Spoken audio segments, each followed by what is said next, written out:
আসসালামু আলাইকুম এভরিওয়ান, সবাইকে ঈদ মুবারক, ঈদ মুবারক এবং ঈদ মুবারক এবং ঈদুল আজহার অনেক অনেক শুভেচ্ছা সবাইকে। সো দেখো, আমি আমার ঈদের প্রিপারেশনে চাঁদ রাতে বসে বসে কিভাবে সুন্দর করে ঘরগুলো সাজিয়েছি, গুছিয়েছি ঈদ উপলক্ষে। দেখো, এটা হলো আমার ডাইনিং রুম। ডাইনিং রুমটা সুন্দর করে পরিপাটি করে মুছে টুচে সব কিছু আমি সুন্দর করে গুছিয়েছি। সো গাইস, আমার সবগুলো ঘর আমি কত সুন্দর করে ঈদ উপলক্ষে পরিপাটি করেছি, গুছিয়েছি, পরিষ্কার করেছি, সেগুলোই তোমার সাথে শেয়ার করব। কারণ আমরা সবাই জানি প্রত্যেক মুসলমানের পরিষ্কার পরিচ্ছন্নতা হলো ঈমানের অঙ্গ। আর আমি এটাও জানি যে সকল ধর্মের মানুষকেই পরিষ্কার পরিচ্ছন্নতার উপর বিশেষ গুরুত্ব দেওয়া হয়েছে। সো আমরা যেহেতু গৃহিণী, ঠিক আছে, এবং যতই আমি চাকরিজীবী হই না কেন, আমার আসল পরিচয় হলো আমি একজন গৃহিণী, যেহেতু আমার বিয়ে হয়ে গিয়েছে। সো যাই হোক, আমাকে আমার ঘরটা সুন্দর করে সাজাতে গোছাতে হবে, এটা তো আমারই দায়িত্ব, সেটা তো আর কারণ নয়।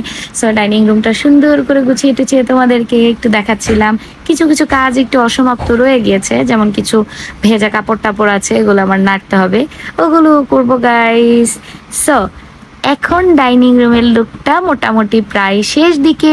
এরপরে আমি তোমাদের সঙ্গে আমার অন্যান্য রুমগুলোতেও নিয়ে যাব, ওগুলো আমি কিভাবে গুছিয়েছি, সুন্দর করে সাজিয়েছি, সেগুলো শেয়ার করব। এই যে দেখো, আমি আমার বেডরুমে চলে আসলাম। আমার বেডরুমে সুন্দর করে নতুন চাদর টাদর সুন্দর করে গুছিয়ে নিয়েছি। সুভা দেখো দুষ্টুমি করছে, সে ক্লে নিয়ে আসছে, ঝুড়ি দিয়ে যেন আর কি কি নিয়ে আসছে, সেগুলো দিয়ে নাকি সে এখন খেলাধুলা করবে। সো এই যে আমার জানালার পাশ দিয়ে কি সুন্দর ভিউটা দেখো, দেখা যাচ্ছে। যাই হোক, পুরো রুমটা এখন ঘুরে ঘুরে দেখো তোমাদের কাছে কেমন লাগে, আর আমি কিভাবে সুন্দর করে পরিপাটি করে গুছিয়েছি সেগুলো সুন্দর করে দেখো।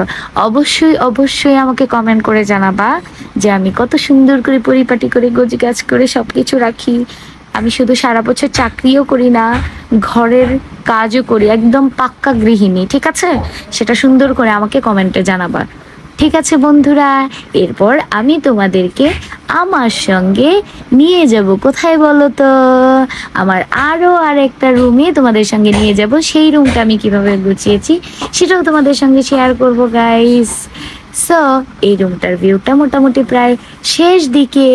এরপর আমরা চলে যাব অন্য আরেকটা রুমে। আমার রুমে কাপড়ের কোনো কমতি নাই রে ভাই, যেহেতু দুইটা বাচ্চা আছে, কাপড় টাপড় থাকবেই। তো মাঝে মাঝে এক দুইটা কাপড় আছে, সেটা তোমরা একটু কি বলবো, মনে করবো ওটা ইনভিজিবল, ঠিক আছে, ওটা নাই এরকম ধরে নিবা, ঠিক আছে? সো এই যে আমি তোমাদেরকে নিয়ে চলে আসলাম আরেকটা রুমে। দেখো, এটা হলো আমার আরেকটা রুম। এই রুমে আম্মু থাকে। সো গাইস, এই রুমটাও আমি সুন্দর করে গুছিয়েছি। দেখো তোমাদের কাছে কেমন লাগে, আমি কতটা সুন্দর করে পরিপাটি করে আমার ঘরগুলোকে রাখি, সেটাই দেখো, ঠিক আছে? সারা বছর তো দেখো খালি স্কুলে যাই, স্কুলের ভিডিও করি, এই সেই। আমি যে পাক্কা গৃহিণী সেটাও তো জানাতে হবে আমার গাইজদেরকে, তাই না? দেখো কি সুন্দর করে গুছিয়ে রেখেছি। এই ড্যাগগুলো মাঝখানে আছে কেন বলো তো? যেহেতু কুরবানির ঈদ, কুরবানির মাংস টাংস রাখবো, সে কারণে রাতেই আমরা প্রিপারেশন নিয়ে ফেলেছিলাম। সো গাইস, গুছগাছের ভিডিওটা এ পর্যন্তই থাকবে। আর কুরবানি সহ সারাদিনের ঈদের টিউটোরিয়াল দেখতে হলে অবশ্যই আমার চ্যানেলে থাকতে হবে।